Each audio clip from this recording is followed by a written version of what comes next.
Morning, Mr. Paredes. You were charged with tampering with a government record with intent to make it genuine. Is that right? I'm sorry. Say it one more time, Judge. I missed what you said. You're charged with tampering with a government record. You are facing up to 6 months in jail and or a $2,000 fine. We are going to do probable cause. You have the right to remain silent. Anything you say can or will be used against you. You have the right to have an attorney present. If you cannot afford, one will be appointed to you, sir. On January 16th, 2025, the officer observed the defendant's vehicle with a paper license plate on North Freeway, East Service Road. The officer ran the license plate, and the license plate came back with no record. The officer observed the license plate was a copy and did not have required security features.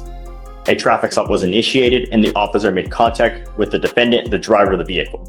The defendant stated he received the license plate from the person who sold him the truck, that he receives a new license plate whenever he makes payments, and that he thought that was legal.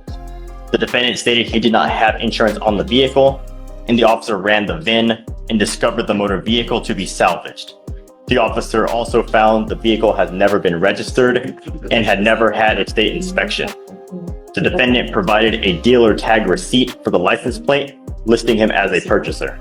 So he tried to purchase in good faith, Judge. I don't see how there's any criminal intent. But he's going payments and he gets a new license plate every time he gets a payment. That's what the officer says he was saying. Well, that, right. But I mean, Right. Marcos, I see what you're saying because he's charged with tampering, right? To tamper, you must, I don't know, let's pull the code. Right. Because I mean, do you have to make a willing, But you negligently or recklessly an alteration, so to speak, you know? Let's see. knowingly makes a false entry in the false alteration of a government record.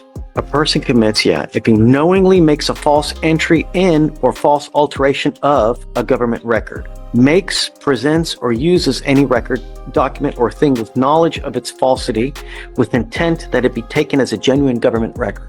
Your Honor, I think that is what they're probably relying on in this case. if I may, as the information alleges, it's subsection 6 where it possesses a governmental record with knowledge that it was obtained unlawfully. So, Well, he doesn't know it was intended lawfully, even from. Well, hold on. That's your burden, right? yes, Judge, and in this case, we would show that reasonable certainty by his obtaining it every time he makes a new purchase and obtaining it from the person who obtained the vehicle rather than from the government. So it would be through that. When I go buy a new car, though, they give me a tag.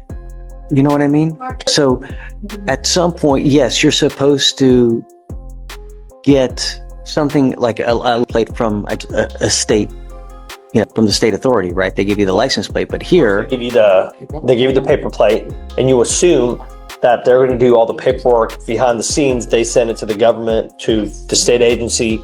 Then the state agency sends you the metal plates. if this had been like maybe a month or two that he'd purchased it, perhaps.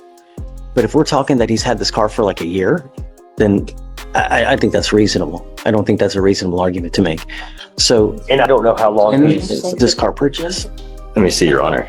So the only thing in regard to the status of the vehicle is the officer only found that it was a salvaged vehicle, and he lists a date of loss as May 29th, 2020.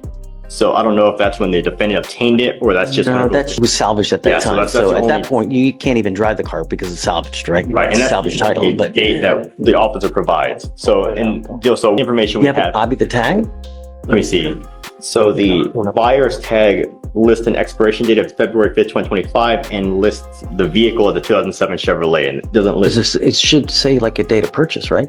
Why don't we do this? Look, So it says it expired February 5th, and this happened on January 16th, and I just asked him when he bought it. He said it was about a month and a half ago, and I said, how many? so let's do this. Let me give you more time. Just do a little bit more diligence, Okay. right? We'll come back, but let me burn through all this. I didn't think it was going to take this much time, but we'll revisit. Do we approach? So apparently I spoke with William about this case, and he, on the paper plate, which you have not seen, took a picture of the QR code, and it does pull up as though. So what do you guys think? Honestly, Judge, I don't know enough about motor vehicle registration to know what this QR code means, but I do know that when I did the QR code, it did pull up something. And it did say the created timestamp was December 7th, 2024. We can show you both. You'd like to see? So wait. The paper plate has a QR code? The QR code apparently on the corner, and when scanned, it gave the date of December 7th, 2024 as the creation. But this is end February 5th, which is the expiration. So the on- issue is, because of knowledge. did he have knowledge of its falsity? Right. Did he, or, you know, did he, because it's a specific intent crime, right?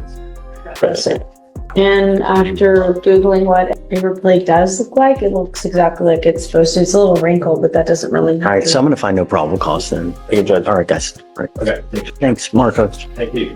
Marcos. Just tell him to be careful, you know? Just, hey, I know, when you go to these